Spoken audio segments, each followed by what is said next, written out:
안녕하세요.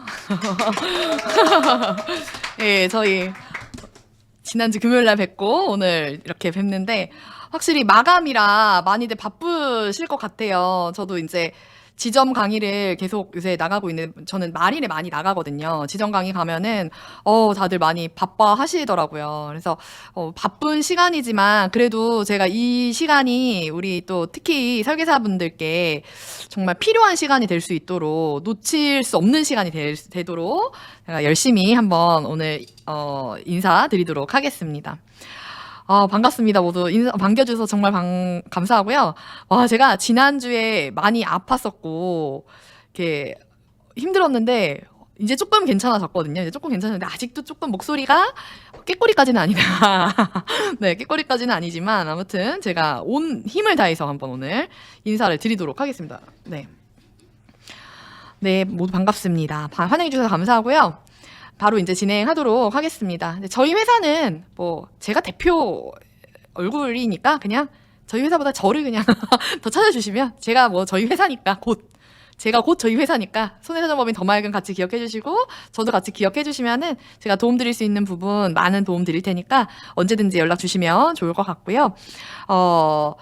제가 원래 지금 저희 제 유튜브 채널, 바르다김손사 채널에 영상을 더 올렸어야 됐는데, 지난주에 아프면서 촬영을 못하게 되면서 최근에 좀 못 올렸어요. 근데, 오늘 촬영을 하고 왔거든요. 촬영해서 또 다음 주부터는 정상대로 영상이 올라갈 거니까, 바르다김손사 좀 조뜰구알 좀 부탁드리겠고, 아직까지도 구독을 안 했다라고 하시면, 지금이라도 구독을 좀 부탁드리겠고, 저희 회사 채널 더 맑은 보상TV도 같이 조뜰구알 좀 부탁드리도록 하겠습니다. 오늘 바쁘실 테니까 그냥 바로 본론 들어가서 굵고 짧을 수 있을지는 모르겠지만 아무튼 굵게 한번 해보도록 하겠습니다. 우리가 보험 계약을 체결을 할 때 모든 사람들은 청약서에 그 알리름으로 이행을 하게 됩니다. 아유, 감사합니다. 미녀손사라는 말 보고 내가 그냥 넘어갈 수가 없네. 김석현님 감사합니다. 네. 아무튼, 우리가 모험계약을 체결을 할 때 청약서의 질문사항에 대해서는 모든 계약자 피보험자가 확인을 하고 체크를 하고 자필 서명을 합니다.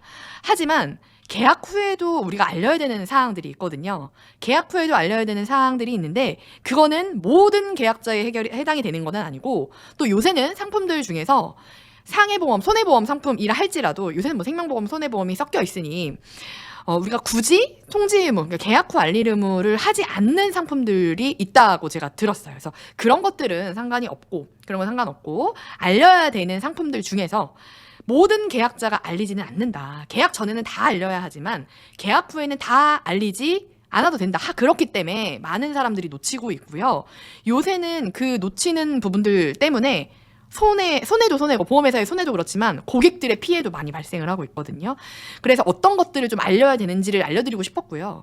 그리고 또 알리지 못했을 때 그 계약 후 알릴 의무를 위반을 했을 때 그 위반했을 때 우리가 정말로 피해갈 수 있는 방법은 없는지, 혹시 피해갈 수 있는 방법이 있다면 그게 정말 합법적인 테두리 안에서 우리가 정말 선의의 고객들을 위해서 피해갈 수 있는 내용에 대해서 좀 설명을 드리고 싶어요. 그래서 지금 이제 소금한 스프님께서 질문을 주셨는데요. 고지하셔야 되는 게 맞습니다. 전업주부인데 알바 다니면은 직업 변경하셔야 되고요. 그 자세한 내용에 대해서는 제가 강의 진행 중에 좀 말씀드리도록 하겠습니다. 이 계약 후 알릴 의무는 계약 전 알릴 의무랑 좀 다르게 해지가 더 좀 세게 저는 들어간다고 생각이 들거든요. 그리고 계약 전 알릴 의무 같은 경우는 약간 좀 이렇게 요새 계약도 간편심사보험도 많이 나오고 그렇기 때문에 피해 나갈 구멍이 많이 있는데 계약 후 알릴 의무는 조금 그거보다는 더 엄격하다라고 생각을 하시면 돼요. 그래서 모르면 해지당하고 알면은 조금이라도 보상당을 받을 수 있는 내용이 있기 때문에 그걸 한번 좀 살펴보도록 하겠습니다. 일단 제가 통계 자료를 조금 보여드릴 건데요. 이 통계 자료를 보면은 우리가 요새 문제가 많이 되는 그 개인형 이동장치의 사고가 얼마나 많이 늘었는지 2017년부터 2023년까지 최근에 나온 도로교통공단에서 나온 내용이에요. 보시면 2017년도는 개인형 이동장치로 사고 수가 한 117건 정도밖에 안 됐어요. 근데 지금은 그보다 훨씬 5배 더 그 이상 급격하게 상승된 거를 볼 수 있는데, 사실 그거를 많이 이용하면은 당연히 그 사고 건수는 많이 일어날 수밖에 없는 거잖아요. 그게 뭐가 됐든 자동차를 많이 타는 사람이 당연히 안 타는 사람보다 더 교통사고가 많이 날 거고, 비행기를 탈 확률이 더 높은 사람들이 안 타는 사람보다 당연히 더 사고 날 가능성이 높은 것처럼 개인형 이동장치를 이용하는 사람들이 많기 때문에 그만큼 그 사고가 많이 증가하고 있다라고 보시면 될 것 같아요. 근데 이제는 어느 정도냐면은 이제 더 이상 늘지도 않은 게 그냥 일반적인 탑승하는 사람들은 계속 탑승을 하고 있다라고 보시면 될 것 같아요. 그래서 지금 이거를 나타내는 거는 우리가 이만큼 개인형 이동장치를 사용하는 사람이 많아지고 있고 많아졌고 그만큼 손해율이 사고가 많아지니까 보험회사의 입장에서는 손해율이 증가하고 있다는 점을 꼭 기억을 해주셔야 되고 보험회사의 손해율 증가는 결국에 방어 논리를 만드는 딱 기준이 되게 되거든요. 그래서 그것도 같이 염두를 해주실 필요가 있습니다. 다른 걸 또 하나 보여드리면요. 요새 이제 지금 시청자분들께서도 최근 한 달 동안 배달을 뭐 시켜가지고 정말 뭐 하다못해 요새는 두쫀쿠 난리잖아요. 두바이 쫀득 쿠키가 난리가 나는데 그거 하나를 시켜 먹기 위해서도 엄청 배달을 시켜 먹거든요. 뿐만 아니라 커피도 요새는 배달을 많이 시켜 먹고요. 뭐 야식은 말할 것도 없고 치킨, 피자 이런 거는 말할 것도 없고 정말 많은 사람들이 배달을 시켜 먹는단 말이에요. 그럼 배달은 누가 배달을 해다 주죠? 바로 라이더들이 배달을 해다 주는데 이게 라이더들의 수입이 좀 짭짤하다고 코로나 때 엄청 많이 이슈가 됐었어요. 기억하실 거예요. 그러면서 부업을 하는 라이더들이 굉장히 많아졌고요. 그냥 뭐 출퇴근 시간은 회사는 잘 갔다가 퇴근하면서 라이더를 하는 분들, 그리고 아예 정말 회사를 때려치고 라이더를 하시는 분들도 정말 많아졌어요. 근데 그거는 우리가 중요하게 생각하셔야 될 게 뭐냐면, 물론 자동차를 가지고 라이더 일을 하시는 분들도 문제가 됩니다. 직업적으로 하는 거니까. 그게 아니라 뭘로 많이 하죠, 라이더 일을? 다 오토바이, 대부분 오토바이 아니면 전기 자전거도 많이 하고요. 개인형 이동장치를 많이 활용을 해요. 그렇기 때문에 이제 그런 부분을 우리 입장에서는 간과할 수가 없어진다라는 점이에요. 그래서 그게 사고가 정말 많이 나는 그 종목이잖아요. 제가 기억이 나는 게 지금은 제가 말씀을 드렸지만 지금은 우리가 보험금을 받기 위해서 손해사정을 하지만 제가 처음에 이 업무를 시작했을 땐 보험회사 측 손해사정을 했습니다. 아직도 기억이 나는 게 이제 선배를 따라서 처음에 쫄래쫄래 이제 선배를 따라서 같이 동행한다고 이야기를 해요. 선배 어떻게 일하는지 확인하고 막 쫄래쫄래 따라다니는데 첫 사건이 아직도 기억이 나는 게 첫 사건이 고등학생이 오토바이 타다가 죽은 사건이었어요. 그거를 통지 의무 위반을 조사했던 그런 사건이었거든요. 그래서 그때 느낀 게 이제 그때 선배가 저한테 얘기했던 게 나는 내 새끼가 나중에 커서 오토바이를 산다 그러면 난 차를 사줄 거야 라고 이야기를 할 정도로 오토바이는 사고가 나면 정말 큰 사고가 나고 아니면은 뭐 진짜 큰 사고가 나거나 아니면 죽거나 그런 사고들이 많기 때문에 오토바이는 정말 위험한 거고 그게 보험적으로 봤을 때는 손해율 급상승의 원인이 된다라는 거예요. 그래서 보험회사가 우리가 이렇게 이륜차 타는 것들, 개인형 이동장치 이용하는 것들, 그리고 직업 직무가 좀 위험하게 변경된 것들에 대해서 손해율 때문에 많은 이제 심사를 한다라고 생각을 하시면 좋습니다. 블링블링님 갑자기 투잡으로 배달을 하고 싶다고 그러시면 안 됩니다. 네, 통지하셔야 돼요. 네. 그러면 이제 제가 이와 연결된 우리 계약후 알릴 의무에 대해서 좀 살펴볼 건데요. 항상 정의부터 봐야 돼요. 그러니까 계약 전 알릴 의무도 제가 했을 때 정의부터 살펴봤거든요. 도대체 얘는 뭐를 알려야 되는 건지. 그러니까 알릴 의무니까 무언가를 알려야 되는 건데 도대체 무엇을 알려야 되는 건지에 대해서 이제 살펴보도록 하겠습니다. 일단은 이 계약 후 알릴 의무는 상법에 근거가 있어요. 상법에 제 652조에 위험 변경 증가의 통지 의무라고 이제 정해놓고 있는데요. 그 말 그대로 해석을 하시면 돼요. 위험의 변경이 증가돼요. 그러니까 위험한 일을 더 많이 한다. 내가 더 위험하게 처할 가능성이 더 높아졌다. 그럼 그거를 통지해라. 바로 그게 통지 의무고, 상법에서 말하는 이야기고, 이제 그 핵심은 보험 기간 중에, 여기서 포인트가 일단 첫 번째 나오거든요. 보험 기간 중에 사고 발생 위험이 현저하게 변경 또는 증가된 경우에 보험사에 알려야 된다라는 점을 우리가 계약 후 알릴 의무로 두고 있어요. 제가 포인트를 보험 기간 중이라고 말씀을 드렸는데요. 이거를 계약 전 알릴 의무랑 비교를 할 필요가 있기 때문에 여기를 포인트를 둔 거예요. 계약 전 알릴 의무는 우리가 어떤 위험에 대해서, 어떤 상황에 대해서 언제 상황에 대해서 알려야 되는 거죠? 말 그대로 계약 전 알릴 의무이기 때문에 보험 계약 체결하기 전까지 있었던 위험성에 대해서 알려야 되는 거예요. 계약 전 알릴 의무는. 근데 계약 후 알릴 의무는 그 계약을 체결하고 이후에 발생한 거를 이야기하는 거기 때문에 반드시 첫 번째 성립 요건은 보험 기간 중에 발생한 사건이 변경이어야 된다는 거예요. 이제 그거를 이제 그 내용이 다 알려야 되는 것도 아니고 현저하게 변경 또는 증가된 경우를 알려야 되는데, 우리가 여기서 포인트는요, 일단 증가되는 경우는 알려야 되는 건 맞아요. 증가된 거 알리면 보험회사가 이 계약을 유지를 안 하기도 하고요. 유지를 한다고 하더라도 보험료를 더 많이 받으면서 유지를 하기도 하고요. 그리고 아니면 무슨 담보를 삭제를 하거나 그러기도 해요. 그러면 거꾸로 생각했을 때 위험이 줄어들 수도 있잖아요. 내가 위험이 줄어들 수도, 그것도 알려야 되냐? 당연히 알려야죠.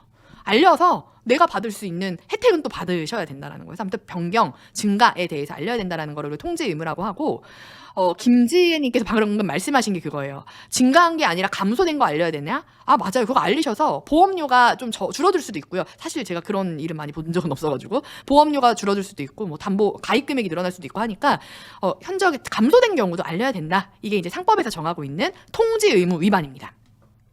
소금한 스프님께서 가입하고 직업 변경된 거 까먹은 경우요? 내가 직업이 변경이 됐는데 까먹었다? 내가 직업이 변경이 됐는데? 이게 일부러 고지 안 했다고 할지라도요, 그거는 고의 또는 고의 또는 우리가 이제 고의가 있었다고 한다면, 네, 그거는 좀 책임을 져야 됩니다. 문제가 생길 수 있습니다. 네, 그 이제 사례를 통해서 제가 말씀드리도록 하겠습니다. 그러면 약관에는 어떻게 나와 있는지 약관을 좀 풀어서 제가 말씀을 드리도록 할게요. 계약 후 알리려면 어떤 거를 도대체 알려야 되는지에 대해서 좀 이런 것들 기억해 주시면 될 것 같아요. 일단 직업이랑 직무가 변경된 경우 알려야 돼요. 우리가 당연히 직업이 없었던 사람이 있게 된 경우 알려야 되고요. 생각을 못하는 게 하나가 있는데요. 사무직으로 근무를 하고 있다가 우리가 퇴직을 해요. 퇴직을 하면은 남성 같은 경우에는 무직이 되거든요. 되게 이게 좀 남녀 차별적인 거라고 저는 생각이 들기는 하는데요. 여성분들은 사무직으로 근무를 하고 있다가 퇴사를 해가지고 이제 집에 있게 되면 뭘로 직업이 변경이 되죠? 전업주부로 직업이 변경이 된단 말이에요. 그러면 어차피 사무직 1급, 전업주부 1급이기 때문에 문제가 안 돼요. 근데 남성분들 같은 경우에는 사무직으로 근무를 하고 있다가 퇴사를 해서 무직이 됐어요. 남성 무직 급수가 상급입니다, 상급. 네, 그게 되게 참 저는 조금 좀 불합리하다라고 생각이 들기는 한데, 어찌됐든 그것도 알리기는 알려야 돼요. 그래서 저는 가끔 그렇게 이제 저랑 친한 설계사분들께서 물어보시면 저는 그렇게 얘기해요. 요새 남자들도 전업주부 하지 않냐? 남자들도 전업주부 하니까 전업주부 한다고 하셔라. 그렇게 이야기를 하기도 하거든요. 근데 무직과 전업주부도 차이가 좀 있다라는 거, 그런 것들 변경에 대해서 알려야 되는 거고요. 뿐만 아니라 방금 이제 말씀드렸지만 사무직이었는데 갑자기 뭐 현장직으로 가셔가지고 일을 하신다거나 아니면 생산직으로 가서 근무를 하신다거나 이러신 경우에는 사실 사무직보다 생산직이라던가 현장직 가면은 당연히 사고 발생할 수 있는 위험도가 증가되는 것은 맞잖아요. 그렇기 때문에 그 상법에 나온 아까 보여드렸던 사고 발생 위험이 현저하게 변경된 거기 때문에, 증가된 거기 때문에 그거는 알리셔야 한다라는 점입니다. 두 번째로 운전 여부 변경에 대해서 알려야 돼요. 우리가 운전 여부 변경에 대해서 어떻게 알려야 되냐면, 어떤 거를 생각을 하시면 되냐면, 우리가 그냥 자가용을 운전을 하고 있었어요. 근데 그러다가 퇴사를 하고 택시 운전사로 직업이 변경이 되면서 이제 영업용 자동차를 운전을 하게 됐다. 이런 거 알려야 되는데, 생각해보시면 제가 아까 서두에 말씀을 드렸지만 자동차를 많이 타는 사람일수록 자동차 사고 날 가능성이 높아지는 거고요. 개인형 이동장치를 안 타는 사람보다 타는 사람이 당연히 사고 발생률이 높아지는 거고, 비행기를 많이 타는 사람이 사고가 날 가능성이 높아지는 것 때문에 그런 거예요. 그러니까 우리가 평소에 자가용 운전하는 사람보다는 영업용 자동차 운전하는 사람들이 더 사고 위험률이 높으니까 운전 여부에 변경이 있다 이러면은 알려야 된다라고 기본적으로 그냥 생각을 하고 계시면 될 것 같습니다. 네. 지금 무직에 대해서 상급이냐 2급이냐 이런 내용이 이야기를 하시는데요. 맞아요. 2급이라고 이야기를 하는 분들이, 저희가 이거를 따로 어디서 찾아보지는 못했어요. 근데 제가 알기로는 3급이었던 내용을 알고 있었어가지고 아무튼 상급을 말씀드린 거고, 아무튼 1급은 아니라는 거. 예. 그래서 이거는 조금 우리가 놓치고 있는 거기 때문에 기억을 같이 해주셔야 된다. 왜 남자 무직이 왜 사고 위험이 높아지는지 그건 잘 모르겠어요, 저는. 그건 좀 이해가 안 가는데. 네. 아시는 분들 좀 있으면 알려주세요. 네. 그리고 또 어떤 거 알려야 되냐. 제일 중요한 거죠. 요새 정말 핫합니다.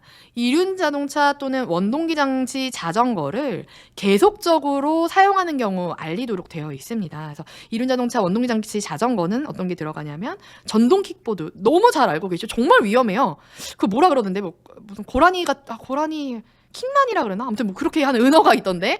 아무튼 전동 킥보드 정말 위험하고, 전동 킥보드 2명, 3명이서 올라타가지고 타는 것도 많이 보셨을 거예요. 그래서 그런 것들. 그리고 전동 이륜 평형차라고 해가지고 우리 서서 이렇게 가로로 되어 있는 거, 전동기로 이동되는 거 뿐만 아니라 전동기의 동력만으로 움직이는 자전거를 포함을 하고 있는데요. 이 자전거는요, 좀 우리가 놓치는 게 있습니다.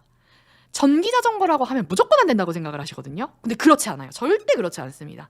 전기 자전거라고 생각하는 자전거 중에서도요, 회사에 알리지 않아도 되는 게 있고요, 회사에 꼭 알려야 되는 게 있습니다. 그거는 제가 조금 이따가 말씀드리도록 하겠습니다. 아, 킹나니가 맞나요? 아까? 예, 킹나니. 표현이 너무 찰떡 같아가지고 제가 기억이 나는데, 아무튼 그 킥보드, 네, 굉장히 위험합니다. 조심하셔야 돼요.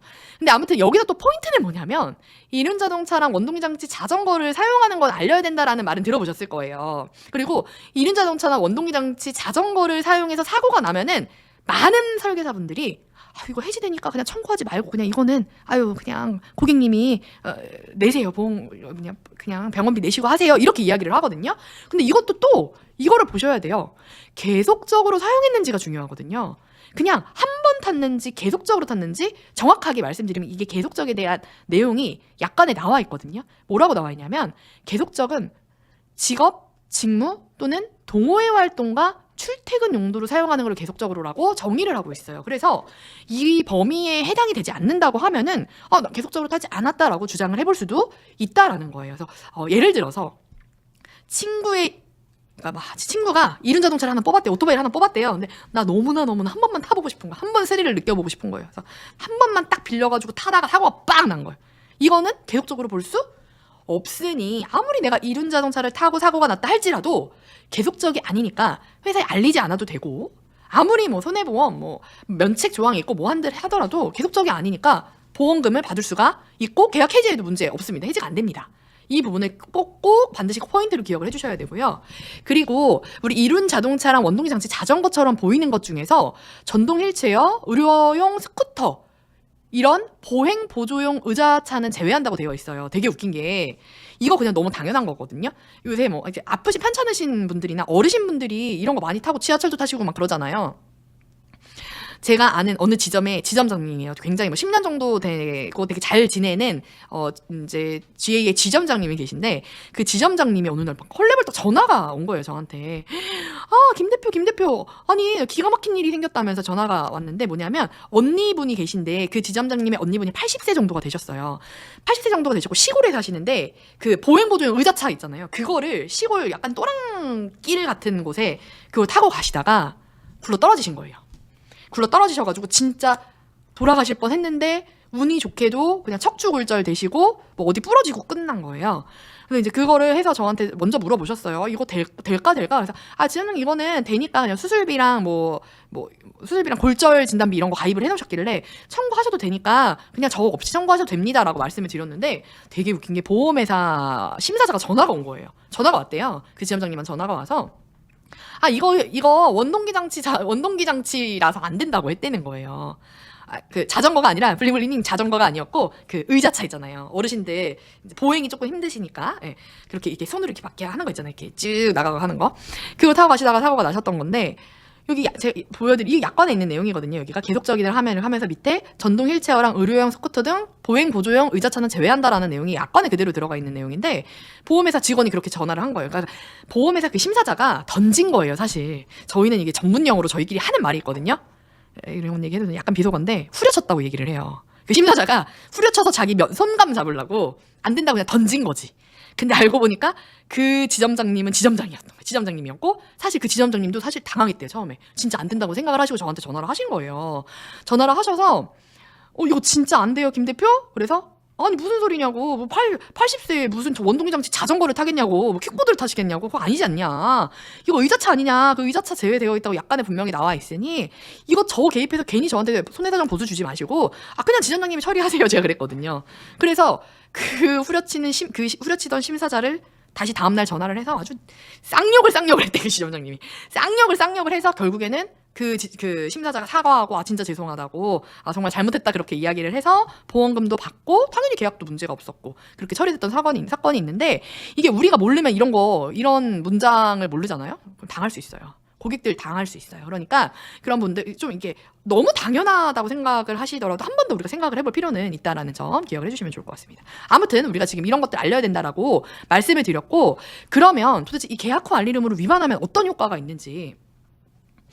계약 후 알릴 의무, 우리가 계약 전 알릴 의무를 위반했다라고 하면은 그 계약을 고의 또는 중대한 과실로 이행하지 않는 경우에는 그 계약도 해지를 시키는 것처럼, 마찬가지로 계약 후 알릴 의무도 마찬가지입니다. 계약자 또는 피보험자가 고의 또는 중대한 과실로 이 계약 후 알릴 의무, 통지 의무를 이행하지 않았다고 한다면 그 계약을 해지할 수 있다라고 효과를 정해놓고 있어요. 해지할 수 있는데요.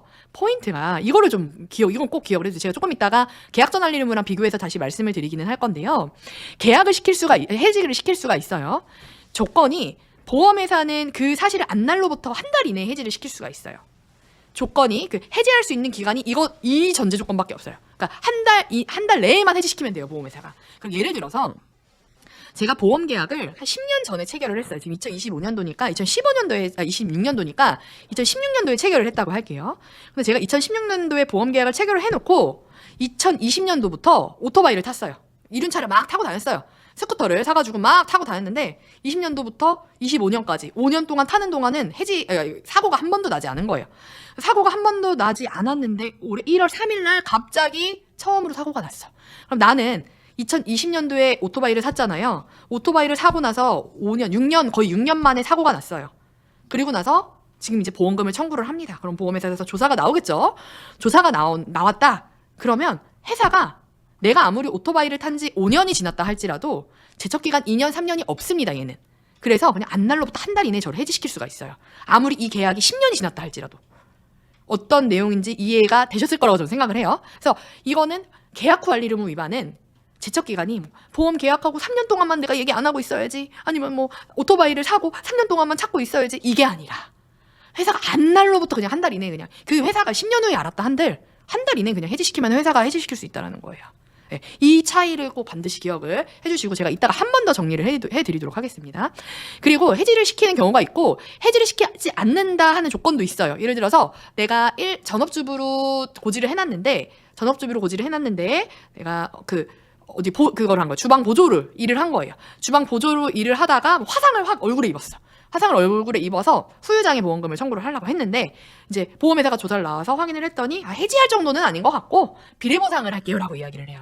그러니까 그 요율에 따라서 직업 급수 요율에 따라서 그 보험금을 감액하는 케이스도 있습니다. 이거는 그래도 조금 우리가 빠져나갈 구멍이 약간 있다라는 건데요.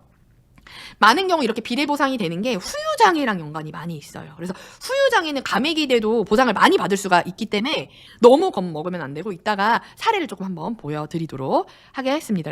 비례보상이 가능하기도 하다. 그럼 고지의 의무와 통지의 의무를 한눈에 비교할 수 있도록 제가 설명을 좀 드리도록 할 건데요. 그러니까 고지의 의무, 통지의 의무라고 이야기하는 거는 상법에서 말하는 용어고요. 계약 전 알릴 의무, 계약 후 알릴 의무라고 우리가 약관에서 이야기를 하고 있습니다. 그래서 얘네는 죄송합니다. 얘네는 근거법령의 차이가 이제 상법 651조냐 652조 이게 우리한테 중요한 건 아니고 첫 번째 중요한 거 이행 시기가 중요하다는 거. 계약 전 알릴 의무는 보험 계약 체결 전에 있었던 일에 대해서 청약 시에 고지하는 거기 때문에 보험 기간 시작 이후가 아니라 보험 기간 전에 발생한 거를 청약 시에 알려야 되는 거. 그럼 계약 후 알릴 의무는 뭐다? 보험 계약 전이고 말고 상관없다. 보험 계약 체결 이후에 발생한 변경에 대해서 알려야 된다. 이게 상법상 통지 의무, 약관상 계약 후 알릴 의무다. 그럼 뭐를 알려야 하냐? 우리가 계약 전 알릴 의무는 과거 병력이라던가 보험 가입 전에 알았던 질환이라던가 그 당시의 직업 알려야죠. 그리고 운전 여부 물어보잖아요. 운전 여부 물어보고 요새는 몸무게랑 이런 거 물어보는 것들도 있죠. 왜냐면 그걸로 보험료가 저렴해지는 것들도 있으니까. 담배 흡연 여부, 음주 여부 이런 것들 물어보는 것도 있고. 아무튼 제가 항상 계약 전 알릴 의무는 그게 중요하다라고 말씀드렸어요. 뭐가 중요하다? 청약서상 질문표 내용에 대해서 중요하다라고 말씀을 드렸고 그게 제일 중요해요. 계약 전 알릴 의무는. 그것만 잘 이행하시면 된다라는 거예요. 그럼 계약 후 알릴 의무는 뭐가 중요하냐? 계약 후 알릴 의무는 뭐를 이행을 해야 되냐? 알려야 되냐? 아까 말씀드렸지만 직업 직무의 변경이 있다라던가 그리고 우리가 운전 여부의 변경 알려야 되고 이륜차나 개인형 이동장치의 사용 이런 것들 알려야 된다. 근데 이륜차나 개인형 이동장치 같은 경우에는 일회성은 알리지 않아도 된다. 한 번 탈 거 뭘 알려요. 그렇죠? 알릴 수도 없겠다. 그렇죠? 계속적인 사용에 대해서 알려야 된다. 즉 위험이 변경된 거 그게 증가가 됐다던가 감소가 됐다던가 그거를 알려야 되는 거를 우리가 계약 후 알릴 의무에서 알릴 대상이 되는 거고요. 위반 요건은 똑같습니다. 위반 요건은 똑같은데 고의 또는 중대한 과실로 알리지 않는 거. 계약 전이나 후나 고의 또는 중대한 과실이 있어야 돼요. 근데 아까 말씀하셨던 거 있잖아요. 모르고 안 알렸는데 어떡해. 이게 근데 진짜 몰랐는지가 중요해요. 진짜 몰랐는지가 중요한데요. 그 몰랐다는 거 입증은 고객이 직접 해야 되거든요. 근데 보험회사는 그 알려야 되는 내용에 대해서 약관에 일단 써놓고요. 두 번째로 우리가 거기에 써놔요. 그 상품 설명서, 가입 제안서 거기에다가 써놓거든요. 우리 모집 많이 해보신 분들 청약서가 아니라 청약서에도 그 내용이 들어가 있고 상품 설명서 많이 보셨으면은 그 내용 확인해 보신 분들 계실 거예요. 그래서 그 내용에 있기 때문에 내가 몰랐다라고 하는 게 면죄부가 되지는 않습니다. 그래서 그거는 내가 몰랐다가 답은 아니다. 그래서 고의 또는 중대한 과실로 알리지 않은 거에 대해서. 그리고 지금 하나 그 발로 밟아서 가는 자전거에 대해서 질문 주셨는데요. 제가 그거 조금 이따가 정리 싹 해드리도록 하겠습니다. 그럼 제척 기간, 그 계약을 해지할 수 있는 기간이 도대체 언제냐? 제가 그 차이가 있다라고 말씀을 드렸죠. 계약 전환 의무는 그 계약 전환 의무 위반을 했다 할지라도 해지할 수 있는 기간이 정해져 있다라고 말씀드렸어요. 안날로부터 한 달. 그리고 계약 체결하고 나서 보험금 지급 사유가 발생했는지 안 했는지 떠나서 일단 3년이 지나면 그 계약을 해지할 수 없다라고 말씀드렸어요. 그러니까 내가 아무리 고혈압, 당뇨약 주고 장창 먹고 있었는데 숨기고 가입을 했다 할지라도 보험 가입하고 나서 3년이 지나면 더 이상 그 약을 먹었던 걸로 계약을 해지할 수는 없어요, 보험회사가. 네, 그건 이제 딱 정해져 있어요. 3년만 지나면 그 계약은 해지할 수 없다. 하지만 계약 관리 의무는 그 제척 기간이 없다. 회사가 알면 그 안날로부터 한 달 이내에만 해지를 하면 되기 때문에 보험 계약 체결하고 2년이 지났던 3년이 지났던 심지어 10년이 지났던 회사가 알게 되면 그때부터는 해지할 수 있다라는 점 꼭 기억을 해주셔야 됩니다. 그럼 그 위반의 효과는 뭐냐? 아까 말씀드렸겠지만 계약 전환 의무는 보험계약 해지가 되고 보험금이 인과관계가 있다고 하면 보험금이 부지급될 수가 있고요. 계약 후 알릴 의무 같은 경우에는 어떻게 되죠? 비례보상이 가능할 수는 있다. 계약 우리가 직업 변경에 대해서 알리지 않았는데 뭐 1급이었지만 상급으로 사고가 났다 했을 때 그 비례 보상이 될 수 있어서 보험금이 아예 안 나가는 것만 있는 것은 아니다. 삭감되어서 보험금을 받을 수도 있다. 이런 부분을 알 수가 있습니다. 그러면 우리가 지금 이제 계약 후 알릴 의무에 대해서 전반적으로 말씀을 드렸고요. 그 계약 후 알릴 의무 중에서 제가 그 이륜 자동차 그리고 개인형 이동 장치에 대해서만 조금 빼서 중요한 부분, 약관이 어떻게 좀 변경이 되었는지를 말씀을 드리도록 할게요. 이게 그냥 한번 쓱 봐주셔도 좋은데 우리가 이런 거 그냥 어렵고 귀찮아서 안 보는데 알고 계시면 이게 고객한테 상담할 때 그 풍성함이 엄청 늘어나거든요. 상담할 때 내가 요만큼 알고 상담하는 거랑 이만큼 아는 상태에서 상담하는 게 정말 다르고 고객의 신뢰도가 달라지거든요. 요새 고객들도 많이 막 찾아보고 막 AI 뒤지고 이렇기 때문에 잘 모르는 모집인한테 보험 계약하고 싶지 않아요. 그래서 조금 귀찮고 막 이런 것까지 알아야 되나 생각하시겠지만 알고 계시면 이게 도움이 꼭 되니까 기억을 한번 봐주시면 좋을 것 같아요. 그럼 이 통지 의무 약관이 어떻게 변경이 됐었는지 그 변경의 변천사를 간단히 설명을 좀 드릴게요. 옛날에는 손해보험과 생명보험이 통합되기 전에는 손해보험에만 이게 적용이 됐겠죠. 그래서 그때는 언제까지냐 하면은 그러니까 약관으로 따지면 2010년 4월 1일 이전까지 2010년 4월 1일 이전까지는요. 되게 신기한 게요. 보험회사한테 유리했어요. 그래서 직업, 직무 이건 거고 이륜 자동차나 원동기 장치 자전거를 그냥 직접 사용하면 보험금 안 줬어요. 예를 들어서 제가 아빠 집에 놀러 갔어요. 친정에 놀러 갔는데 아빠 집에 놀러 갔더니 김장을 하러 갔다 칠게요. 김장을 하러 갔는데 엄청 뭔가 중요한 무언가가 빠진 거. 예를 들어서 고춧가루를 안 사놓은 거예요. 딴 거 다 사놓고 고춧가루를 빼먹은 거예요. 그럼 고춧가루 빨리 사러 가야 되는데 고춧가루를 사러 지금 차를 가지고 운전해서 가려니까 길이 너무 막히는 거예요. 그래서 내가 아빠가 이륜 자동차가 있어서 스쿠터가 있어서 아빠 그럼 내가 이거를 타고 갔다 올게요 라고 해서 아빠의 스쿠터를 한번 빌려서 그걸 타고 슝 가다가 쿵 사고가 난 거예요. 그러면 한 번 탄 거잖아요. 지금 약관 같으면 계속적 사용이 아니니까 알리지 않아도 되고 보험금도 받거든요. 근데 2010년 4월 1일 이전에는 그냥 직접적 사용은 다 면책이었어요. 한 번을 타든 두 번을 타든 10번을 타든 그냥 한 번 사고가 나면 무조건 면책이었어요. 그때 당시에는. 그래서 그때는 우리한테 좀 더 불리했다. 고객한테. 보험사한테 조금 유리한 약관이었다. 그래서 여기 보시면 이때 이륜 자동차나 원동장치 자전거를 그냥 직접 사용하면은 보험금이 안 나갔다. 옛날 거는 안 좋았다. 그리고 2010년 4월 1일 변경된 약관에서는 계속적 사용에 대해서 언급을 하고 있고요. 시간이 많이 흘러 우리가 이제 막 전동 킥보드 많이들 타고 그럴 때 이게 제가 기억하기로는 코로나 때부터 좀 많이 탔던 걸로 제가 기억을 하거든요. 그때 눈에 많이 보였던 것 같아요. 2019년, 20년 그때쯤에 20년도 우리나라에 막 코로나가 돌았는데 아무튼 그때부터 이제 전동 킥보드 사고가 좀 나기 시작했나 봐요. 약관이 전동 킥보드, 전동 휠 등 개인형 이동 장치를 포함한 걸로 바뀝니다. 이때 2020년도부터. 그러면서 여기 뭐 직업, 직무, 동호회 활동, 출퇴근 용도로서 사용하는 거에 대해서 우리가 면책한다라고 이렇게 되어 있어요. 그리고 또 약간이 한 번 더 바뀌면서 2022년 9월 30일 날 이제 발표가 되었고, 이제 개정은 그때 되었고, 약관에는 2023년 1월 1일부터 시행이 되었는데, 여기 보면은 이때 바로 전동기 동력만으로 움직일 수 있는 자전거에 대한 이야기가 나옵니다. 전동기 동력만으로 움직일 수 있는 자전거가 나오면서 우리가 전기 자전거를 타다가 사고가 나면은 그냥 청구하지 말아야 되나라고 생각을 하고 고민을 하게 되게 되는데요. 이게 나온 이유, 그때 시기가 바로 2023년 1월 1일 시기라고 생각을 해보시면 될 것 같아요. 그래서 보험이 언제 가입이 됐었고, 언제 내가 뭐 이런 것들도 조금 생각을 해보실 필요가 있어요. 한 번 더 정리를 해드리면, 이제 2010년도에 약관이 바뀌면서 이때는 진짜 직접, 그러니까 1회라 할지라도 직접 타다가 사고 났는지 이런 부분에 대해서 이제 약관이 변경이 되었고, 계속적 사용에 대해서만 언급을 하는 걸로 약관이 변경이 되었고, 2020년 7월 30일부터 드디어 전동 킥보드, 개인형 이동 장치에 대해서 언급이 되었다라는 거예요. 그래서 이거는 이제 2020년 7월 약관 이후부터는 핑계 될 것 없다. 전동 킥보드가 뭐 우리가 뭐 이륜 자동차가 아니다라고 얘기할 게 아니라 그냥 더 이상 핑계 될 것도 없다. 이게 명시를 해버렸고, 2013년 1월 1일 이후에 시행된 그 약관부터는 이제 전기 자전거의 구분이 나오면서 이거를 이제 이렇게 됐다라는 거예요. 제가 이 부분에 대해서 좀 자세하게 설명 지금부터 드리도록 할 거예요. 이거 궁금하신 분들 많을 것 같아요. 전기 자전거인데 뭐는 되고 뭐는 안 되고 다 안 되는 거냐, 막 이런 질문 진짜 많이 오거든요. 저는 저랑 친한 설계사님들께서 저한테 연락을 주시면서 전기 자전거 타다가 사고가 났어요 라고 하면은 저 무조건 처음부터 안 된다고 말씀 안 드려요. 어떻게 움직이는 건지 먼저 물어보는데 그걸 표현을 잘 못 하시거든요. 그럼 저는 어떻게 얘기하냐면, 핸들 있는 데랑 페달 있는 데 사진 좀 찍어서 보내주세요. 그러니까 상품명을 찍어서 보내주시는 게 제일 정확한데, 그게 찾기가 힘드시니까 핸들 손잡이 있는 데랑 페달 있는 데 사진 찍어서 보내달라고 말씀을 드리거든요. 그 이유가 제가 이따 사진을 좀 보여드리도록 할게요.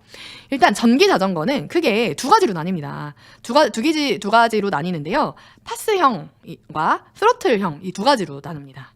파스형은 페달 보조 시스템이라고 해서 우리 길거리에 보면은 세워져 있는 자전거들 있죠. 그 세워져 있는 자전거들이 대부분 파스 자전거라고 생각하시면 돼요. 세워져 있는 그 전기 자전거라고 우리가 불리는 거 있잖아요. 따릉이 이런 거 말고, 그거 말고 이렇게 딱 세워져 있는 거, 돈 내고 타는 거, 그거가 대부분이 파스예요. 보시면요, 저는 그거를 한 번도 타본 적이 없어요. 겁이 되게 많아서 그런 걸 타본 적은 없는데, 언덕 올라갈 때 페달을 우리가 그냥 자전거를 탈 땐 진짜 힘들게 올라가야 되잖아요. 막 기아 빡 해가지고 페달 엄청 밟고 허벅지 막 터질 것 같이, 막 불날 것 같이 그렇게 막 페달 돌려가지고 올라가는데, 이 파스 자전거는 페달을 돌리기는 돌려야 된대요. 돌리기는 돌려야 되는데 그냥 살짝 돌리면 이게 쑥쑥 한대요. 네, 힘이 훨씬 덜 들어간다고요. 얘가 말 그대로 페달 보조 시스템이기 때문에 그런데요, 얘는 자전거예요. 법적 지위가 전기 자전거 아니고요, 그냥 자전거가 맞습니다. 자전거라서요, 면허증이 없어도 탈 수 있어요. 그냥 탈 수 있어요. 아이들도 탈 수 있고요. 그리고 헬멧을 안 써도 돼요. 헬멧을 안 써도 과태료를 내거나 그러지는 않아요. 과태료를 내지는 않고요. 요새 지자체에서 보험을 가입을 해주거든요. 지자체에서 자전거 도로라던가 이런 데 있죠. 자전거 도로나 이런 데에서 자전거 타고 가다가 아니면은 거기서 상해 사고가 난다고 하면은 지자체 보험이 가입이 되어 있어서 그걸로 보상을 받을 수가 있어요. 거기서 뭐 다쳤다, 그러면 골절이 됐다, 아니면 후유장애가 나왔다 그러면 그렇게 큰 금액은 아니더라도 후유장애 1,000만 원, 2,000만 원 이렇게는 가입이 되어 있더라고요. 상해사망보험금도 가입이 되어 있고, 그걸로 이 파스형 전기 자전거를 타다가 사고가 났다 그러면 지자체 지역 주민 자전거 보험의 혜택을 받을 수가 있어요. 자전거이기 때문에. 그리고 우리 진짜 중요한 거, 일상생활 배상 책임 적용 가능한지를 살펴볼 필요가 있어요. 우리 일배책은 정말 말 그대로 일상생활에서 발생하는 이제 배상 책임을 보상을 받는 거잖아요. 내가 지나가다가 눈길에서 넘어지려고 막 비틀비틀거리다가 옆에 있는 사람을 확 잡았는데 나는 안 넘어졌는데 옆에 있는 사람이 넘어졌어. 그럼 나 때문에 이 사람이 다치게 됐으니까 내가 보상을 해줘야겠다. 배상을 해줘야겠죠. 그 배상을 내 돈이 아닌 보험회사에 가입되어 있는 그 보험으로 해결을 하는 것처럼 그게 일상생활 배상 책임이잖아요. 그 일상생활 배상 책임에서 자동차 사고는 보상이 안 돼요. 오토바이 사고도 보상이 안 되거든요. 배상이 안 되거든요. 자전거는 돼요. 그러니까 자녀가 예를 들어서 우리 가족 일배책을 생각을 해보시면, 자녀가 자전거를 타다가 누구를 쳤대요. 근데 요새 자전거로 사고가 진짜 심하게 나는 경우 저 사망하는 분까지 봤거든요. 네, 사망하는 분까지만 어느 정도였냐면 진짜 실제로 사례, 고등학생이 드라이브 스루를 들어가려고 이렇게 도로에서 이렇게 안으로 들어가려고 딱 하다가 되게 빠르게 움직인 거예요. 얘가. 이렇게 들어갔고 그 학생은 이렇게 드라이브 스루 뭐 맥도날드 같은데 이렇게 들어갔고 어떤 할아버지가 약주를 조금 드시고 도로에서 그냥 그 덜컹덜컹 천천히 세워라 내어라 자전거를 이렇게 타고 가신 거예요. 근데 어두워서 얘는 그리고 속도가 얘가 빨라고 할아버지가 늦게 오시니까 부딪힐 거라고 생각을 못 해가지고 얘가 이렇게 꺾다가 할아버지랑 부딪힌 거예요. 할아버지랑 부딪혀서 할아버지가 넘어지시면서 머리를 부딪히면서 돌아가셨거든요. 이게 자전거 사고예요. 자전거 대 자전거 사고였는데 사망까지 이르게 될 수가 있어요. 만약에 이거는 우리가 자동차 보험이 아니잖아요. 자전거이기 때문에 얘는 이거를 어찌됐든 얘가 과실이 있으니까 할아버지한테 배상을 해줘야 되는데 일배책으로 이게 배상이 가능해요. 사망사고를 할지라도 자전거 타다가 발생한 사고이기 때문에 일배책으로 가능하거든요. 근데 이 파스형 전기 자전거, 그러니까 페달 보조 시스템형 전기 자전거, 그러니까 전기 자전거가 사실 아닌 거죠. 이 자전거로 사고가 났다? 그럼 일상생활 배상 책임에서 보험 적용이 된다는 거. 이거 정말 중요한 포인트거든요. 그리고 얘는 알리지 않아도 된다는 거. 계약 후에 이거를 내가 사가지고 만약에 계속 탔다, 아니면 맨날 대여해서 탔다라고 할지라도 이거는 알리지 않아도 되는 거예요. 이 파스형 자전거는 보면은 어떻게 되어 있냐면 이거 많이 보셨죠? 이렇게 비슷하게 여기 뒤쪽에 페달 쪽에 도움되는 그런 동력이 되는 동력을 받을 수 있는 그런 장치가 여기 있는 거. 이렇게 생겼다라고 해요. 대부분 많이 보셨을 거예요, 길거리에서. 그럼 이거랑 반대되는 스로틀은 도대체 뭐냐? 스로틀은요, 많이 보시지는 않았을 것 같기는 한데요. 이렇게 당기는 것도 있대요. 이렇게 오토바이처럼 이렇게 당기는 것도 있다고 하는데 제가 찾아보니까 이런 거는 없는 것 같았고, 손가락으로 당기거나 이렇게 엄지손가락으로 이렇게 눌러가지고 갈 수 있는 거. 그리고 사진 보여드릴게요. 사진 있어서. 그리고 여기를 돌려가지고 가는 거. 보이시죠? 잘 보이시죠? 얘는 여기를 누르는 거예요. 여기를 누르고, 그리고 얘는 여기를 이렇게 돌려가지고 가는 거. 얘는 페달을 이용해야 하네요. 얘는 페달을 발 떼고 가도 얘는 가요. 손으로 움직이면 되는 거니까. 얘는요, 개인형 이동 장치입니다. 개인형 이동 장치이기 때문에 보험회사에 이걸 내가 계속적으로 탔다? 그럼 알려야 되고요.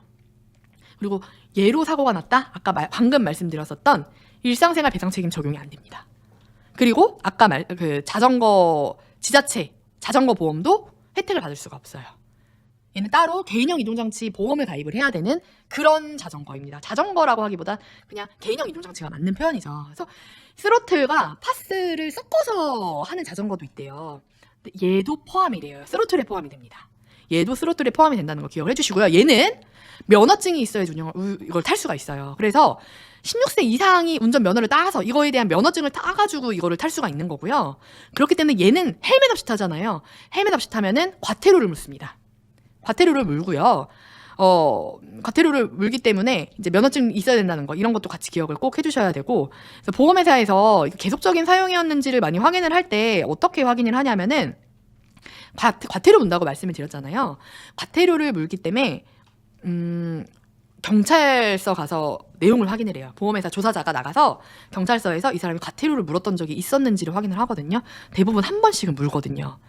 이 개인형 이동장치를 타거나 이륜자동차 타는 사람들은 한 번씩 헬멧 안 써가지고 과태료를 물기 때문에, 그래서 경찰서 가서 이 사람이 계속 탔는지 안 탔는지를 확인할 때 그렇게 좀 조사를 하긴 합니다. 그래서 얘는 아무튼 얘를 타고 가다가 사고가 났다. 그러면 일상생활 배상 책임에서 적용이 안 돼서 본인이 부담을 해야 되는, 보험 가입되어 있지 않으면 본인이 부담을 해야 되고요.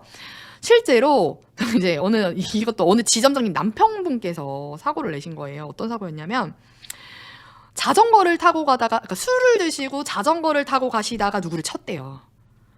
저는 정말 그건 줄 알고 정말 자전거를 타고 가다가 그건 줄 알았는데, 알고 보니까 제가 자전거 사진을 보여달라고 했거든요.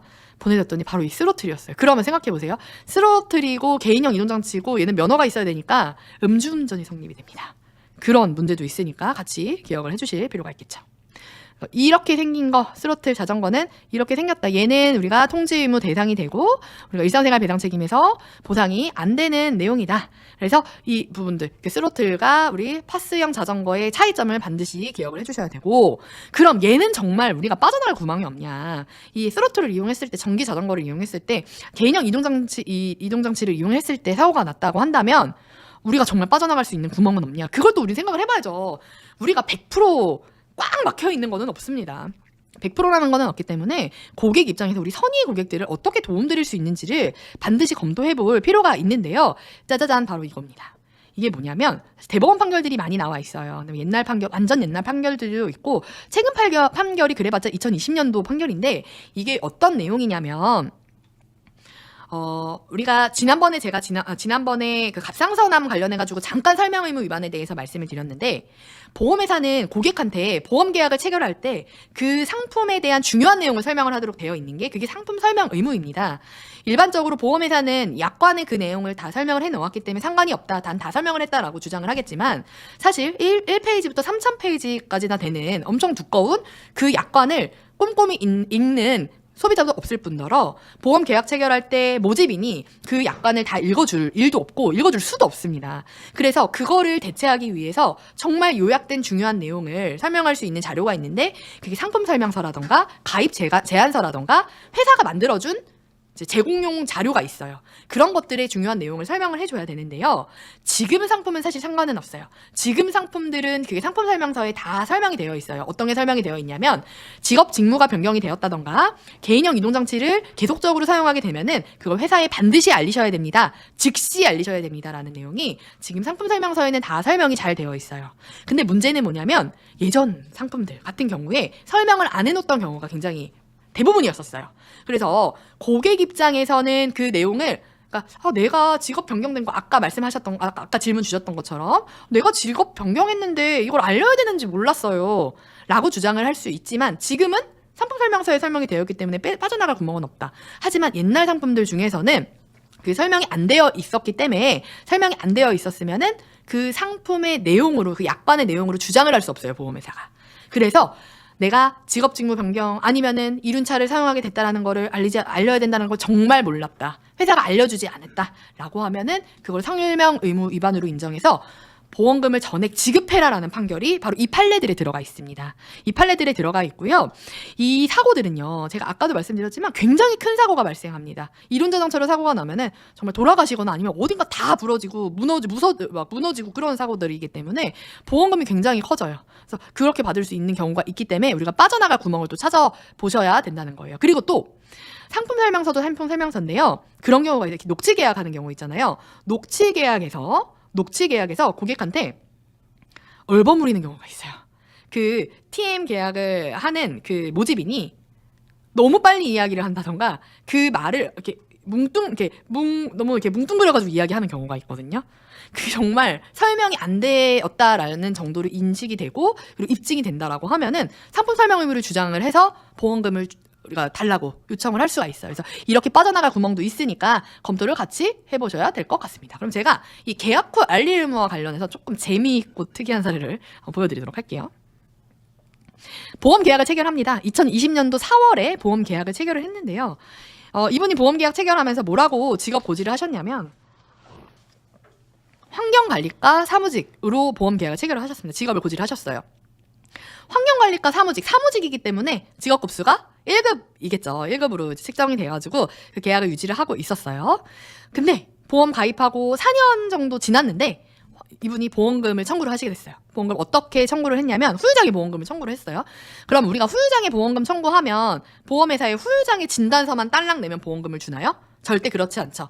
후유장애 진단서만 제출을 하는 게 아니라 초진 기록지도 달라고 하고, 수술 기록지도 달라고 하고, 또는 입퇴원 기록지를 달라고 하기도 하고, 간호정보조사지 같은 자료를 달라기도 하고, 다른 검사 결과지를 달라고도 합니다.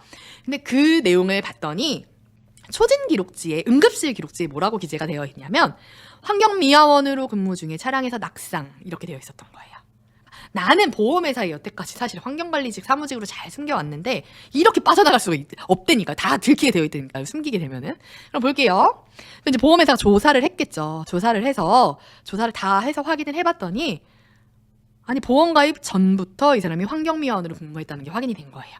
보험가입 전부터 환경미화원으로 근무를 했으나 가입 당시에 사무직으로 고지를 했다. 그래서 1급이 아니라 3급, 환경미화원에 해당하는 3급에 해당하는 보험 요율을 적용을 해서 보험금을 삭감해서 지급하겠다라고 안내를 한 거예요, 고객한테. 그랬는데 고객은 조금 억울하셨나 봐요.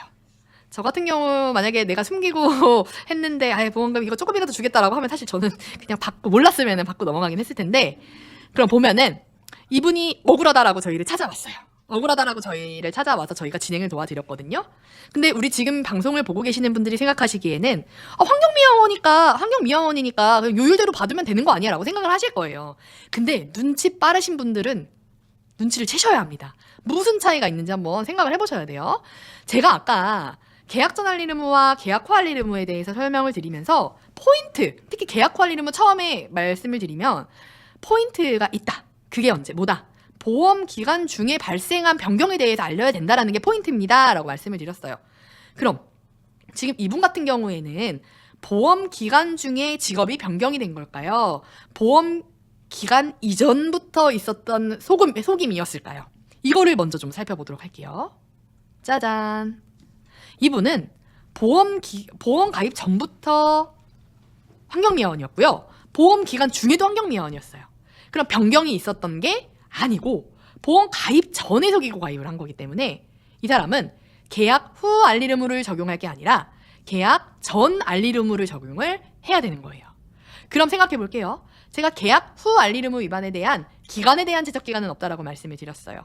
내가 가입하고 10년 후에도 회사가 알게 되면 그때 대해서 해지를 시킬 수도 있고 감액을 할 수도 있는 건데 지금 이거는 계약 후 알릴 의무 위반이 아니고 계약 전 알릴 의무 위반을 적용을 해야 되기 때문에 그럼 제척 기간이라는 걸 우리가 생각을 해볼 필요가 있죠. 계약 전 알릴 의무 위반의 제척 기간은 언제다? 몇 년이다? 길어야 3년이다. 근데 이 사람은 보험 계약을 체결을 하고 4년 후에 보험금을 청구를 했습니다. 그럼 계약 전 알릴 의무 위반이었기 때문에 3년이 지났으니까 더 이상 이 계약을 해지를 할 수 있을까요? 없을까요? 더 이상 계약을 해지할 수 없습니다. 지적 기간이 경과가 되었기 때문에. 그래서 어떻게 처리를 했냐면 결론은 보험금을 감액해서 받았잖아요. 준다고 했잖아요. 보험금 전액을 주장을 했습니다. 다만 이분이 잘못한 게 있죠. 상급이었는데 1급 요율에 해당하는 보험료를 냈으니까 어떻게 했겠어요? 추징이 됐겠죠. 여태까지 냈던 보험료에 대해서 상급에 해당하는 보험료를 다 추징이 됐습니다. 그래서 보험료는 더 냈고 하지만 보험금은 더 받을 수 있었던 그런 사례였습니다. 똑똑하지 않으면 눈치껏 확인하지 못하면 이거 놓쳐요. 그냥 그대로 계약 관리 의무 위반이구나 해지를 할 수도 있는 거거든요, 보험회사가. 근데 그게 아니라 계약 전 알릴 의무 위반인지 계약 후 알릴 의무 위반인지 반드시 우리가 꼭 검토를 해보셔야 된다는 거예요. 그래서 계약 후 알릴 의무 같은 경우에 정리를 조금 하자면 계약 후 알릴 의무는 위반을 했다라고 하면 계약 전 알릴 의무와 마찬가지로 이제 계약 해지가 될 수도 있고 또 이제 비례보상이라는 제도가 있기 때문에 요율에 따라서 보험금을 삭감해서 받을 수도 있다. 하지만 이륜자동차는 조금 달라요. 보험회사가 이륜자동차는 워낙 손해율이 높기 때문에 확인이 된다면 대부분 해지를 시키고 보험금도 안 주거든요. 근데 여기서 포인트는 뭐다? 우리가 전기자전거, 그러니까 전기가 붙었다고 개인형 이동장치라고 생각을 하고 괜히 전전긍긍할 게 아니라 전기자전거 중에서도 파스형인지 스로틀형인지 우리가 어떻게 뭔지를 확인을 해서 받을 수 있는 보험금을 받도록 도와드려야 되고 해지당하지 않을 수 있도록 도움을 드려야 된다는 거예요. 그래서 이거를 꼭 기억을 해주셔야 되고 그리고 그렇게 해서 우리가 계약 후 알릴 의무 위반을 했다 할지라도 보험회사의 설명 의무 위반이 확인이 될 수도 있으니 그 설명 의무 위반 여부를 검토를 해서 우리가 빠져나갈 수 있는 구멍을 좀 찾아드릴 필요도 있습니다. 그리고 또 고지 의무랑 통지 의무가 동시에 뭔가 있어 보일 때 있잖아요. 이거는 작년에 대법원 판결도 나왔었거든요. 방금 보여드렸던 그 사례랑 똑같은 고지 의무 위반이랑 통지 의무, 즉 계약 전 알릴 의무 위반이랑 계약 후 알릴 의무 위반이랑 무언가 중복돼서 있어 보이는 그런 사건 같은 경우에는 둘 다 적용을 하는 게 아니라 둘 중에 먼저 도래하는, 즉 계약 전 알릴 의무가 먼저 도래하잖아요. 그걸 적용을 하는 거예요. 그래서 고지 의무, 통지 의무 뭘 적용을 해야 되는지 살펴봐서 고객한테 유리하게 우리가 도움을 드려야 된다. 별이님께서 가입 시기부터 추징금을 물리는 이유가 뭐냐라고 물어보셨는데요. 제가 이거를 보험회사 다니는 저희 회사 선배한테 여쭤본 적이 한 번 있었어요. 그래서 그 선배님께서 말씀을 하시는 게 저는 되게 불합리하다라고 생각을 했거든요. 근데 또 그게 맞는 말인 것 같은 게 보험 상품은 보험 요율을 지금 이제 그 요율에 맞춰가지고 보험 기간 동안에 낼 보험료를 산정을 해놓고 있는 거잖아요. 근데 갑자기 이게 변경이 되었다거나 아니면은 그 이후에 변경이 되었다거나 아니면 그걸 위반을 했다라고 한다면 그 요율이 틀어지게 되거든요. 그렇기 때문에 이제 그 요율에 맞춰서 보험료를 추징한다라고 이야기를 하는데 또 생각해보니까 그것도 틀린 말은 아닌 것 같긴 하더라고요. 그래서 추징을 물리는 건 제가 자세하게 모르겠지만 그런 이유가 있는 것 같습니다. 그럼 제가 이렇게 통지 의무 위반을 하잖아요. 통지 의무 위반에 대한 사례들이 여러 가지 사례가 있는데 그러면서 발생할 수 있는 가장 많은 사고를 하나 보상 사례로 보여드리고 오늘 마무리 좀 하도록 하겠습니다. 통지 의무 위반은 대부분 통지 의무 위반 사건들은 대부분 이제 우리가 사무직으로 고지를 했는데 나중에 직업이 뭐 일용직이라던가 생산직이라던가 현장직 이런 것들로 변경이 되면서 사고가 많이 발생을 하고, 또 그거는 바로 병원 가면서 이제 막 산재랑 이런 것들도 엮여 있으면서 꼭 그게 탄로가 나게 되거든요. 근데 그런 사고들이 어떤 사고가 많이 나냐면 추락 사고가 많습니다. 정말 사다리에서 떨어지는 분들도 정말 많이 봤고요. 위에서 작업하시다가 떨어지시는 분들도 정말 많이 봤어요. 돌아가시는 분들도 많이 봤지만 돌아가시지 않고 정말 척수가 손상이 되시는 분들도 많이 봤고, 그리고 또 이제 더 흔한 거는 척추나 골반 쪽에 골반이 발생하는, 골절이 발생하는 그런 사고들이 굉장히 많이 있어요. 그러면 우리 고객들 입장에서는 이게 좀 무섭거든요. 내가 직업 변경을 알리지 않았고 그게 뭔가 문제된다는 걸 아니까 이걸 뭐 어떻게 해야 되나, 청구를 해야 되나 말아야 되나부터 고민을 하시고 걱정을 하시는데요. 만약에 내가 추징이 된다거나 아니면 삭감이 된다거나 뭐 이런 것들을 받을 수 있는 보험금에서 커버를 할 수가 있는 경우가 있잖아요. 이렇게 커버를 할 수가 있다라고 한다면 당연히 내 직업이 들통이 난다 할지라도 보험금을 받는 게 유리하잖아요. 그런 사고가 바로 척추골절 사고거든요. 그래서 얘는 왜 그런지, 어떤 보상을 받을 수 있는지 제가 좀 설명을 간단하게 좀 드리도록 하겠습니다. 보시면 이 척추골절 같은 경우는 후유장애 진단비 보상만으로 이 통지 의무 위반하면서 비례보상으로 삭감이 되고 뭐 추징하고 이런 거를 다 무마시킬 수가 있을 정도가 되거든요. 볼게요. 일단 척추골절 같은 경우에는 크게 이렇게 몸통 골절과 횡돌기 골절로 나뉩니다. 이 몸통 골절은 말 그대로 척추뼈 이렇게 하나하나 지탱하고 있는 그 척추뼈를 이야기를 하는데, 얘는 벽돌이라고 생각을 하시면 돼요. 우리가 벽돌을 바닥에 꽝 던져서 얘를 깨트린다고 생각을 하시면, 그 깨트리는 이 막 균열이 어떻게 가는지 볼게요. 우리가 손목, 팔이 여기 골절되는 것처럼 여기가 뚝 하고 부러지나요? 절대 그렇지 않습니다. 벽돌은 뚝 하고 그냥 두동강 나는 게 아니고요. 자글자글 지글지글하게 끊어져요. 그렇게 분쇄가 되거든요. 그것처럼 척추 몸통도 마찬가지예요. 이렇게 자글자글 지글지글하게 몸통이 골절이 되거든요. 그럼 우리가 그렇게 깨진 벽돌을 본드로 아무리 잘 붙인다고 할지라도, 아무리 잘 붙여도 얘가 원래 그 벽돌 모양으로 잘 붙어질까요? 절대 그렇지 않다라는 거예요. 그것처럼 척추 몸통도 한번 골절이 발생하면 아무리 잘 붙인다고 할지라도, 아무리 잘 붙는다고 할지라도 얘가 약간 균열이 생기고 약간 모양이 비틀어지거나 휘어지거나 이런 문제가 생기는데, 그게 바로 후유장애로 남는다라고 보시면 됩니다. 그래서 이 척추골절은 치료 방법에 따라서 후유장애 정도 차이가 많이 발생을 하고요. 수술을 어떻게 하는지, 수술을 하지 않아도 후유장애가 남기 때문에 뭐 한번 살펴볼 필요가 있습니다.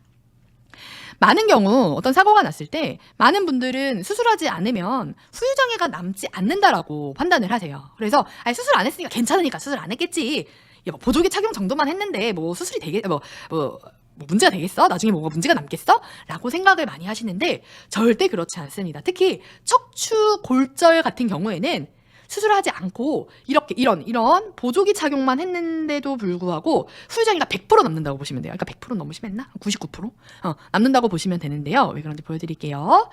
우리 개인보험에서 AMA 방식으로 하는 개인보험에서 장애 분류표를 살펴보면은 척추에 대한 장애가 크게 이렇게 3가지 장애로 나뉩니다. 운동장애, 기형장애, 그리고 추간판 탈출증 장애, 이렇게 3가지로 남는데요. 지금 우리는 추간판 탈출증 장애를 이야기할 거는 아니고 운동장애랑 기형장애에 대해서 좀 말씀을 드리도록 할게요. 운동장애는 척추가 이렇게 두 마디가 있다고 할게요. 그리고 여기가 골절이 되면은 이 건강한 윗뼈나 아랫뼈나 같이 그냥 묶어주는 수술을 하기도 해요. 그걸 우리가 유합술이라고 이야기를 하거든요. 그러면 생각해 보시면은 얘를 이렇게 묶어주면은 우린 척추가 아무리 붙어 있는 것 같아 보여도 여기 약간씩 움직이거든요. 얘를 이렇게 묶어버리면 얘가 움직일까요? 움직이지 않기 때문에 운동장애가 발생합니다. 운동장애가 발생하는데 얘는 이 수술을 한 날로부터 안 움직여요. 그래서 우리가 후유장애라고 하면은 6개월 지나가지고 평가를 받는다라고 생각을 하는데, 묶어주는 수술을 하면은 그렇지 않다. 일단 여기서 이제 장애가 하나 나오고요. 또 다른 거는 아까 보조기 착용하신 분들이잖아요. 네, 얘는 척추는 벽돌과 같기 때문에 아무리 잘 붙어도 잘 붙는 게 아니다라고 말씀드린 것처럼 얘가 딱 이쁘게 똑 붙지 않습니다. 그래서 우리가 중력의 영향을 받잖아요. 중력의 영향을 받고 우리가 막 수그리기도 하고 앉아있기도 하고 누워있기도 하고 그러니까 얘가 약간씩 휘어지고, 시간이 지나면 지날수록 그 휘어지는 정도가 심해집니다. 얘는 사실 영업 비밀인데 후유장애 평가를 조금 늦게 받으면 더 많이 받을 수 있다라고 생각을 하시면 돼요. 후유장애 평가를. 그래서 얘는 이렇게 기형을 남기는 장애가 남는데 얘는 어떻게 묶었는지, 그리고 압박율은 얼마나 더 지글지글하게 깨졌는지, 그리고 어떻게 나중에 더 휘어졌는지에 따라서 이 기형 운동장애나 기형장애를 남긴다고 생각을 하시면 됩니다. 그래서 이렇게 척추가 휘어진 정도에 따라 지급률이 달라지기도 하는데, 우리가 후유장애 뭐 다른 손사분 강의를 통해서 들어보셨겠지만 2018년 4월 1일 이후에 후유장애 장애 분류표가 변경이 되었어요. 그 변경이 되면서 어떤 내용이 들어가냐면 척추에 생리적 망곡을 확인을 한다라고 되어 있어요. 그걸 반영을 한다라는 내용이 들어가 있는데, 그게 무슨 내용이냐면 어떤 사람은 어렸을 때부터 척추가 잘 이렇게 곧아 있어요. 근데 어떤 사람은 약간 휘어 있을 수도 있고 어떤 사람은 더 구부정할 수가 있잖아요. 그거를 반영을 한다는 거예요. 내가 한 10년 전이라도 엑스레이를 찍은 게 있다. 근데 그때 조금이라도 더 휘어 있는 정도가 원래부터 있었다. 근데 이번에 사고 이후에 좀 더 휘어졌다라고 한다면 얘를 빼고 보험금을 이제 지급률을 산정을 하겠다는 거거든요. 그래서 이거 정말 많이 분쟁이 돼요. 손해사정사가 반드시 확인을 해야 되는 부분이고, 그래서 뭐가 더 유리한지를 우리가 이제 확인을 해야 되는데, 아무튼 2018년 4월 이후 약관 같은 경우에는 생리적 망곡 확인이 필수인 부분을 좀 기억을 해주셔야 되고요.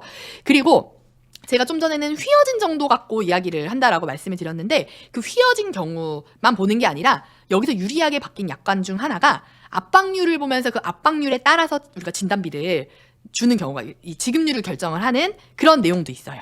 그래서 척추가 얼마나 더 짜그라졌는지, 그 압박률 짜그라졌는지를 보고 그걸로 압박률을 산정을 했을 때 고객한테 뭐가 더 유리한지를 판단을 해야 돼요.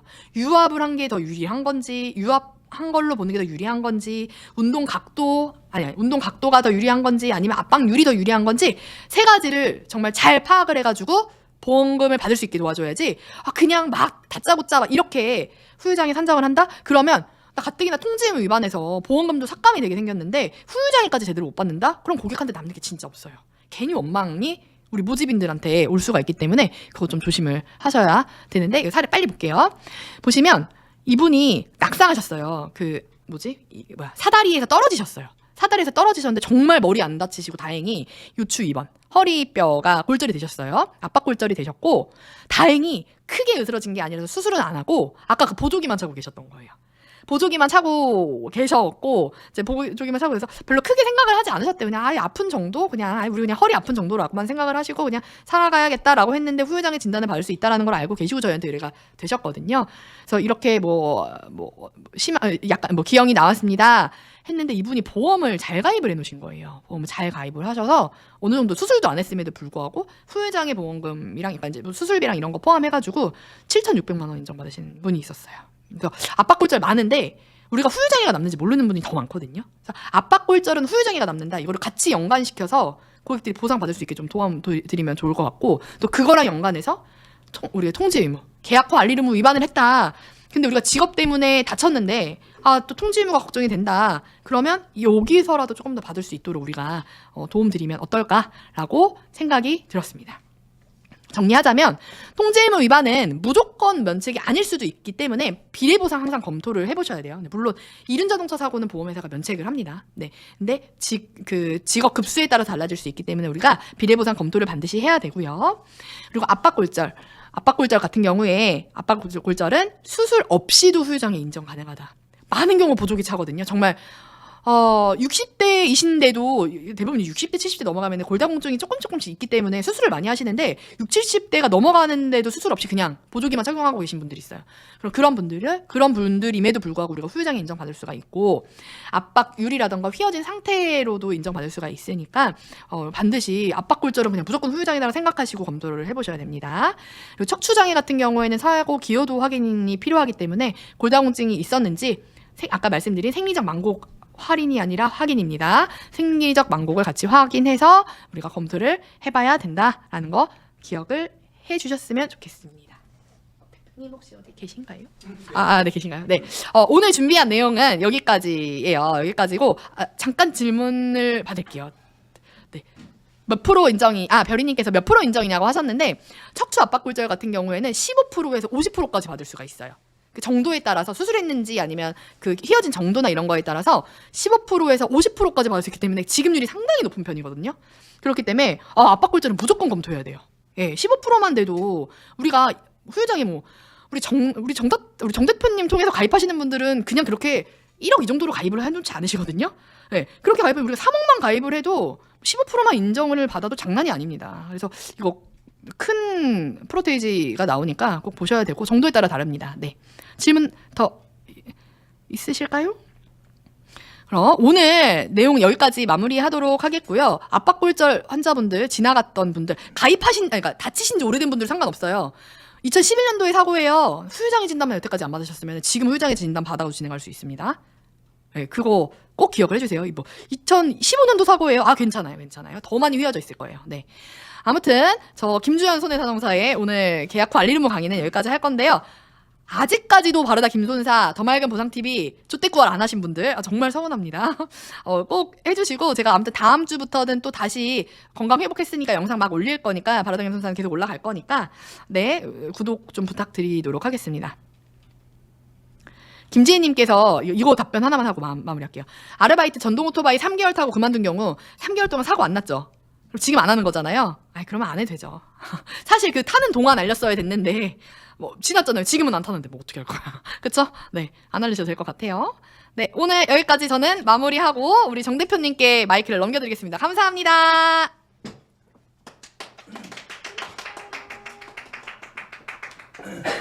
휴유장애를 해주셔가지고 수정아, 휴유장애만 플랜 모아놓은 거 있지?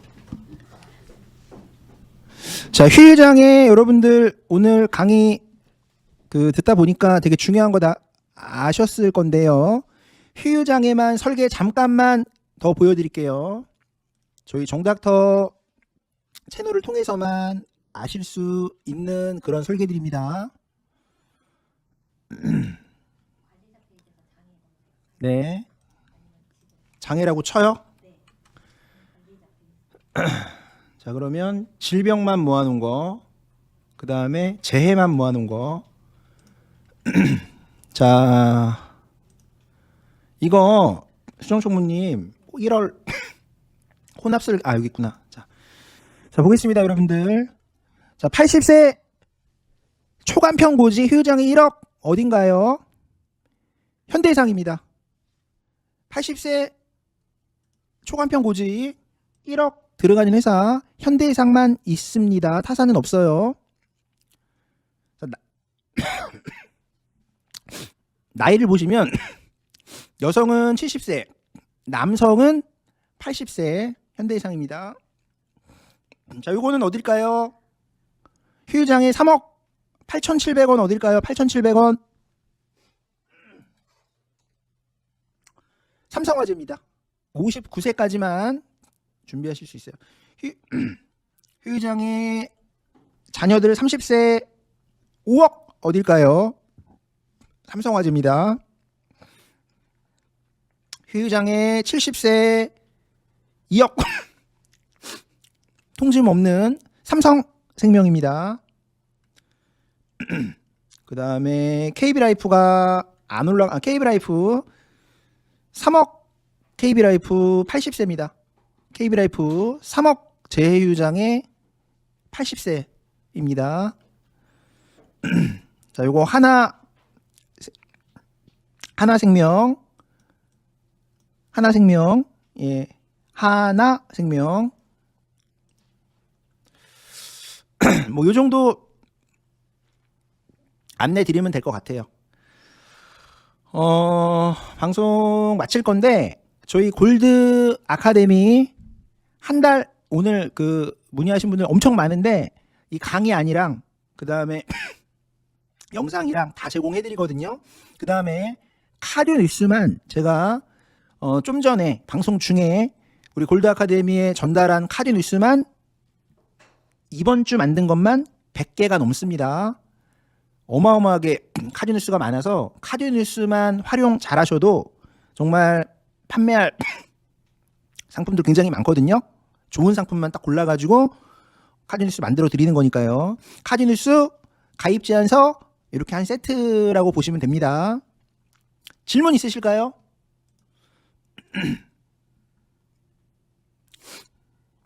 질문 있으실까요? 질문? 자, 푸번현대 같은 경우에도 보장성이 되게 좋은 회사거든요. 상품 자체는 되게 좋거든요. 예, 질문 없으시면 방송은 마치도록 할 건데, 어머, 대장용종 플랜이 푸본연대가 아직 있네요. 뭐 대장용종 플랜은 사실은 보장만 좋으면 되니까.